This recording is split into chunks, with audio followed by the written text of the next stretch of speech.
Congress files में अब तक आपने देखा कैसे कांग्रेस ने पेंटिंग के नाम पर की पैसों की उगाही, कैसे कोयले को भी बना डाला घोटाले का शिकार, कैसे कॉमनवेल्थ घोटाला कर देश को किया शर्मसार, 2G घोटाला कर देश को लगाई करोड़ों की चपात।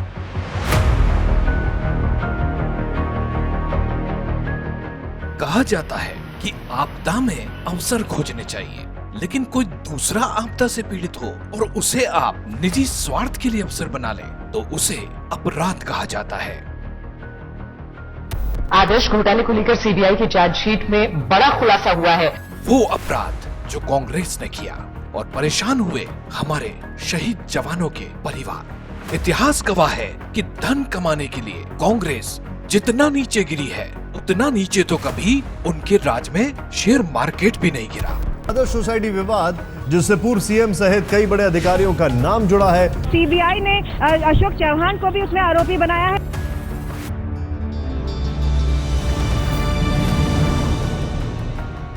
कांग्रेस ने आदर्श हाउसिंग सोसाइटी घोटाला करके उन शहीदों का अपमान किया जिन्होंने कारगिल युद्ध में देश की रक्षा की खातिर अपनी जान गंवा दी।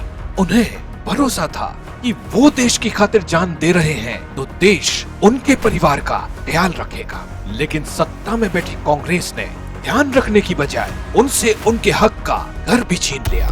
ये कहानी जुड़ी है 1999 के कारगिल युद्ध नायकों और शहीदों की वीरांगनाओं से, जिनके लिए दक्षिण मुंबई के कोलाबा में 31 मंजिला आदर्श हाउसिंग सोसाइटी बनाई गई थी।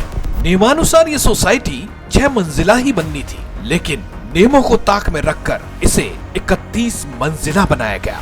कि जो आदर्श इमारत जो खड़ी है वो अवैध तरीके से खड़ी है और इस वजह से इसको डिमोलिश करना चाहिए। बिल्डिंग तैयार होते ही आनन फानन में फ्लैटों का चुपचाप आवंटन कर दिया। शुरू से ही इस प्रोजेक्ट को शक भरी निगाहों से देखा जा रहा था। कुछ लोग कभी कभी घोटालों का जिक्र करते थे, लेकिन हकीकत सामने आई साल 2010 में, जब एक आरटीआई से पूरे देश को कांग्रेस के काले कारनामों के बारे में पता चला कि कांग्रेस के नेताओं, नौकरशाहों और सैन्य अधिकारियों ने अपात्र होते हुए भी इन फ्लैट्स को खुद के लिए, अपने रिश्तेदारों के लिए आवंटित कर लिया है। कांग्रेस के नेताओं ने नियम तो इतनी आसानी से बदले जैसे नियम नहीं उनके ड्राइंग रूम के पर्दे हों। कांग्रेस इतनी जल्दी में थी कि ना तो इस बिल्डिंग को बनाने के लिए नौसेना से एनओसी ली गई, ना ही पर्यावरण के नियमों का ध्यान रखा गया। इस घोटाले में उस वक्त के मुख्यमंत्री अशोक चौहान, पूर्व मुख्यमंत्री विलासराव देशमुख, सुशील शिंदे जैसे बड़े कांग्रेसियों के नाम सामने आए। कई बड़े नौकरशाह के साथ साथ 2 पूर्व सेनाध्यक्षों NC विज और दीपक कपूर समेत रिटायर आर्मी अफसरों के नाम भी सामने आए थे। सेना की कोर्ट ऑफ इंक्वायरी में 2 सेना अध्यक्षों दीपक कपूर और NC विज को घोटालों का जिम्मेदार माना गया। 2011 में आरोपों की जांच के लिए गठित न्यायिक टीम ने 2013 में जो अपनी रिपोर्ट सौंपी, उसमें 25 फ्लैट के फर्जी आवंटन होने का खुलासा किया, जिसमें से 22 फ्लैट फर्जी नाम से खरीदे गए थे। जांच एजेंसी ने कांग्रेस नेता अशोक चौहान पर आदर्श सोसाइटी के लिए अतिरिक्त फ्लोर स्पेस इंडेक्स FSI को मंजूरी देने और मुख्यमंत्री रहने के दौरान बदले में अपने रिश्तेदारों के लिए फ्लैट लेने का आरोपी बनाने के साथ साथ पूर्व में राजस्व मंत्री के तौर पर सिविलियन को 40% फ्लैटों के आवंटन को अवैध रूप से मंजूरी देने का भी आरोपी बनाया था। अपने नेताओं को बचाने के लिए कांग्रेस ने हर संभव कोशिश की। कुछ रिपोर्ट्स के मुताबिक नेताओं को बचाकर, अफसरों को फंसाकर कांग्रेस ने शहीदों के परिजनों को न्याय का स्वांग रचकर दिखाया।